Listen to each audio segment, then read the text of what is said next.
For more news, like, comment, and subscribe. Israel-Gaza, rockets pound Israel after militants killed.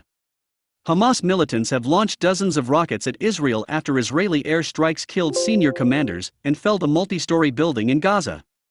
Reports say several locations in southern Israel were hit, killing a young child in Sderot. The escalation of the fighting, which began on Monday, has prompted the UN to warn of a full-scale war. At least 65 people in Gaza, including 14 children and 7 people in Israel, have been killed since then. The fighting erupted after weeks of rising Israeli-Palestinian tension in East Jerusalem, which culminated in clashes at a holy site revered by Muslims and Jews.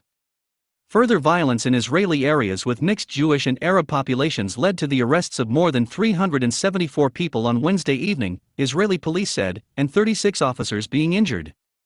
There were reports in Israeli media of both Jewish and Arab individuals being attacked by mobs in Israeli towns and cities. They include a Jewish man who suffered injuries at the hands of Arabs in the city of Acre, and an Arab man who was dragged out of his car and beaten by a mob of right-wing Jews in Bat Yam.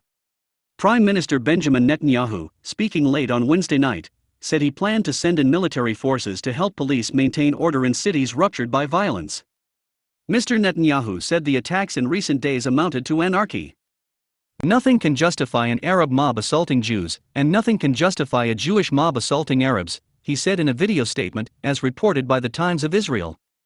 Palestinian militants have been firing rockets into Israel since Monday night, and Israel has responded by hitting targets in the territory. Hundreds of air strikes and rocket attacks have been carried out. The Hamas-run health ministry in Gaza says that more than 360 people have been injured there since the conflict began, as well as the 65 who have died. Mr. Netanyahu said the government would use all its strength to protect Israel from enemies on the outside and rioters on the inside. But the Palestinian Authority condemned Israel's military aggression in a tweet, saying it was traumatizing an already beleaguered population of 2 million people. If you like this video, hit the notification button for more news. Thank you for watching.